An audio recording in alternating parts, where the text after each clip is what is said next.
Hello à tous, j'espère que vous allez bien. Donc on se retrouve aujourd'hui pour un petit unboxing livre parce que j'ai commandé des livres sur Vinted. Franchement, j'ai fait une affaire de malade.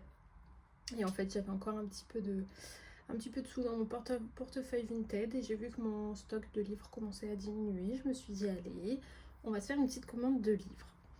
Donc j'ai juste ouvert pour pas que voilà, vous voyez l'adresse, etc. Et regardez comme c'est trop joli dedans. Ça met tellement beau, elle a mis plein de papier. Des petits cadeaux. Je trouve ça tellement mignon. Ensuite, il va falloir savoir ce qu'on en fait. Donc voilà pour le colis. Donc je crois que j'ai 10 livres, il me semble. 1, 2, 3, 4, 5, 6, 7, 8, 9, 10. Oui, c'est ça. Il y en a 10, donc je vais vous les montrer. Donc en premier, j'ai pris Famous de Chili Gagnon. Donc c'est... Ah ouais, je pensais pas qu'il était si gros. Ouais, non, en fait, 400 pages, c'est pas énorme. Plutôt branchée théâtre, Rachel n'est pas vraiment l'archétype de la fille populaire. Elle se sent rarement concernée par les préoccupations de ses camarades de lycée, sauf peut-être quand il s'agit de Kyle Bonham. Même si elle est assez lucide pour savoir que le beau gosse ne la regardera sans doute jamais. Kyle est bien le seul garçon capable de rendre sexy son uniforme de serveur de fast-food, mais ses histoires de cœur sont désastreuses et sa vie plutôt monotone. Ces deux-là étaient loin d'imaginer qu'une simple photo de Kyle prise en cachette par Rachel et postée sur les réseaux sociaux allait changer leur vie à tout jamais. En quelques heures, alors que le nombre de partages du cliché ne cesse d'augmenter, Kyle et Rachel deviennent célèbres à travers tous les États-Unis. Une chaîne de télévision va même les contacter pour couvrir leur histoire. Mais forcément, cette renommée soudaine attise les jalousies et les haters n'épargne personne. Voilà, donc typiquement un sujet actuel, j'ai envie de dire. Alors j'ai l'impression que c'est écrit quand même assez gros.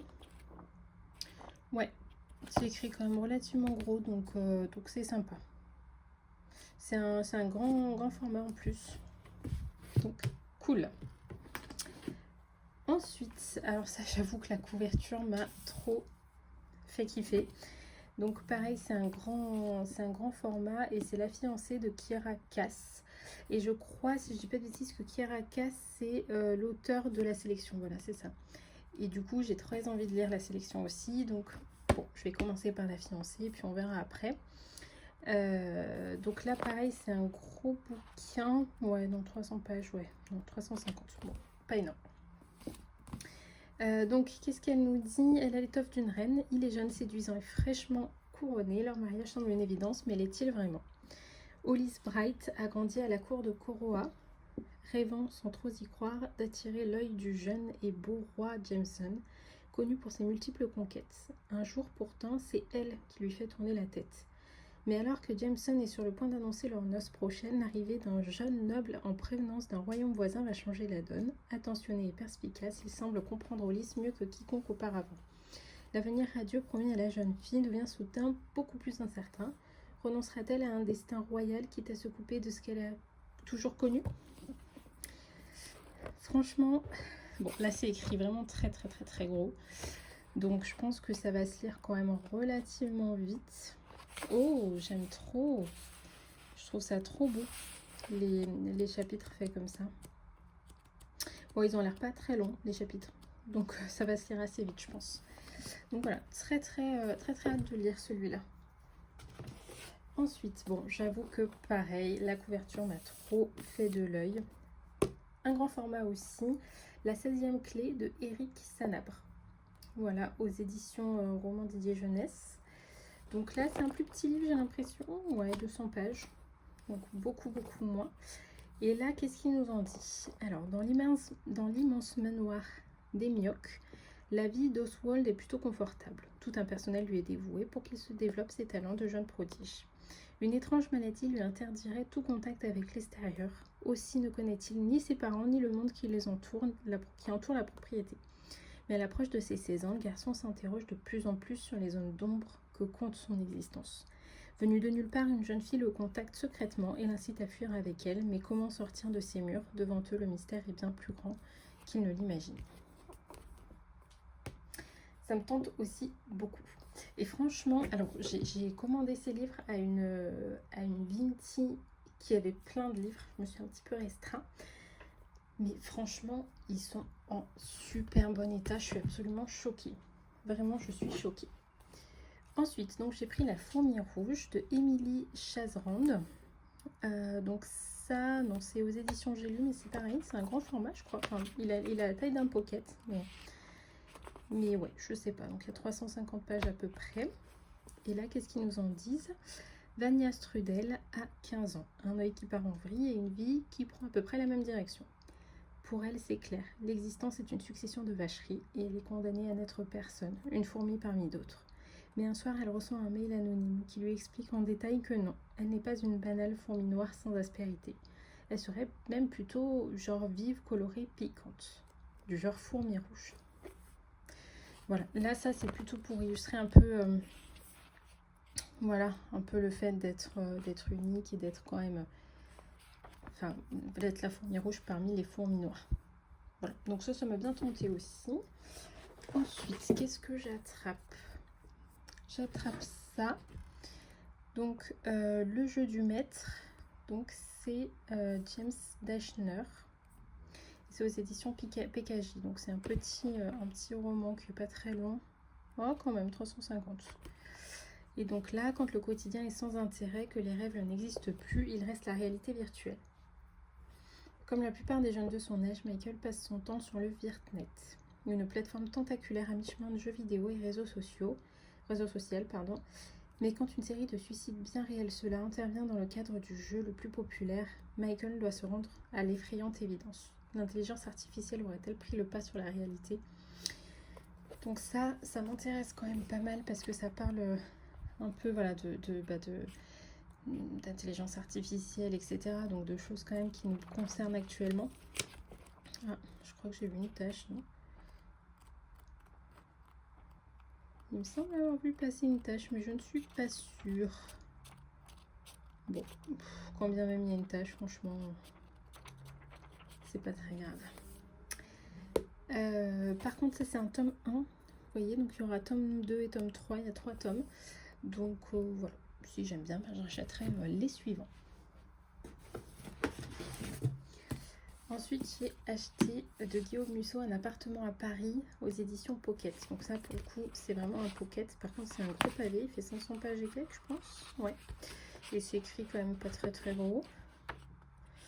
Donc Musso, pour moi, c'est un indémodable. Celui-là, je ne l'ai pas lu. Donc je me dis tant qu'à faire.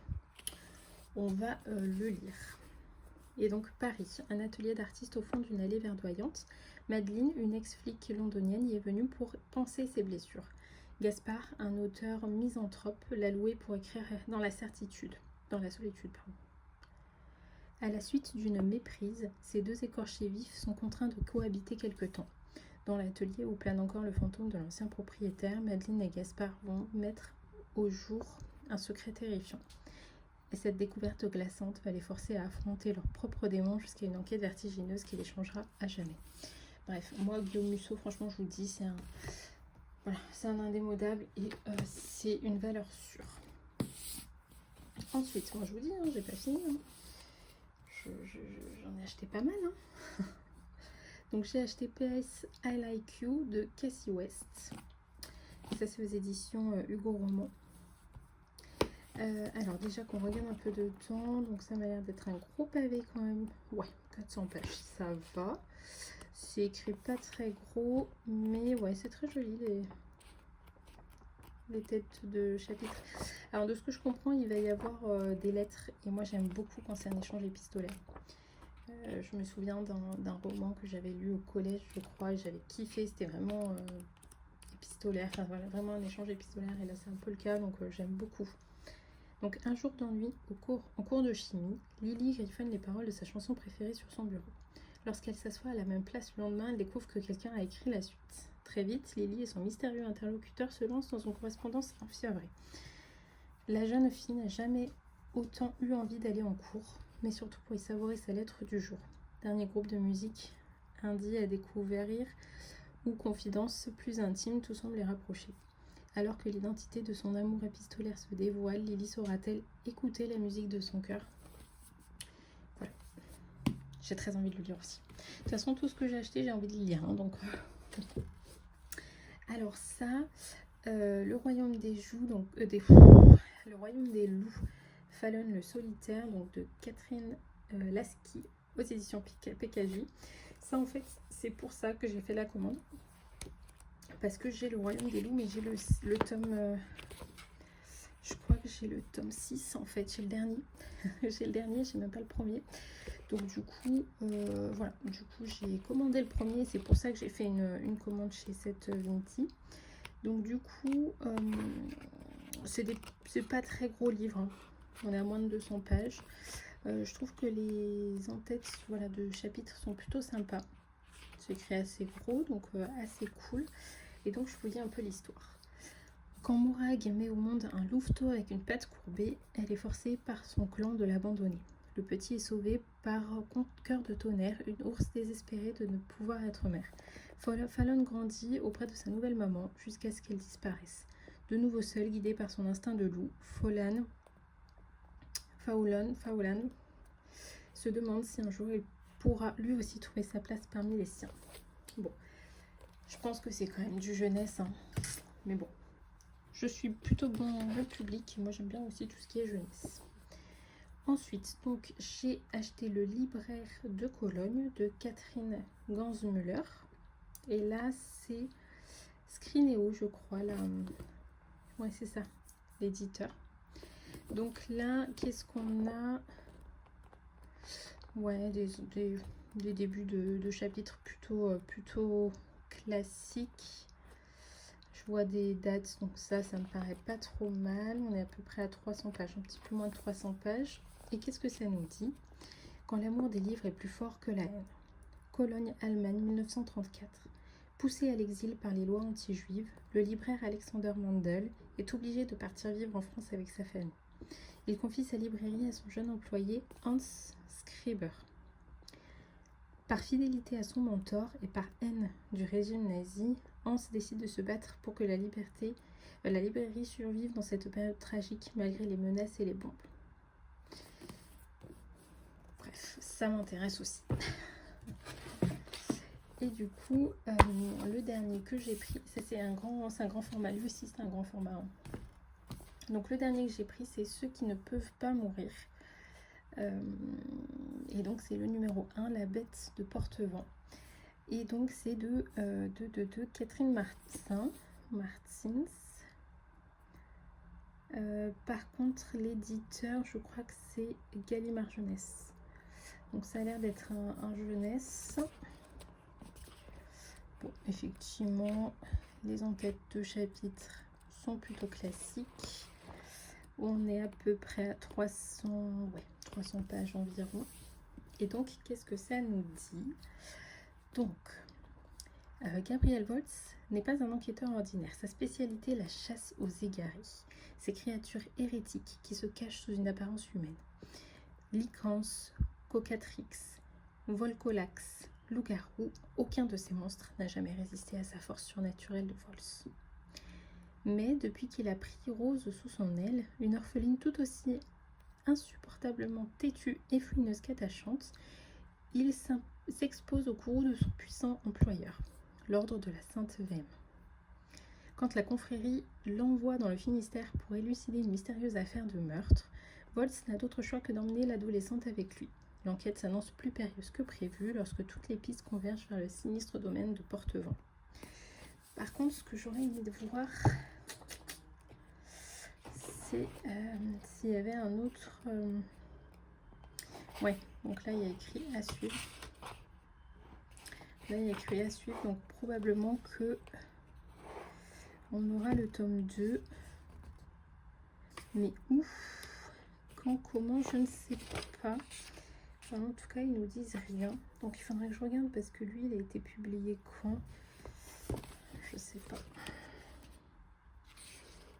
En 2019. Donc il faut que je regarde si éventuellement il y a la suite qui est déjà sortie ou pas. Je pense que oui, quand même 2019, mais bon, à voir. Donc du coup, voilà pour mes petits achats. Donc pour résumer, 1, 2, 3, 4, 5, 6, 7, 8, 9 et 10. J'ai 10 livres pour un total de un peu plus de 13 euros, je crois. Entre 13 et 14 euros, j'ai mes 10 livres. La grande majorité des livres étaient à 1 euro. Il y a peut-être un ou deux livres qui étaient à 2 euros, mais pas bien plus. Et franchement, les histoires me tentent vraiment beaucoup. Et voilà, je suis trop contente. Donc là, je vais garder mes petits livres pas trop loin là sur mon bureau et je vais les rentrer dans mon Notion parce que comme je vous ai dit, dans mon Notion, j'essaye de rentrer tous mes livres, de tout noter. Donc du coup, voilà, on va rentrer tout ça dans mon Notion et ensuite je pourrai les mettre dans ma bibliothèque. Voilà, donc je vous fais plein de gros bisous et je vous dis à très vite. Ciao ciao.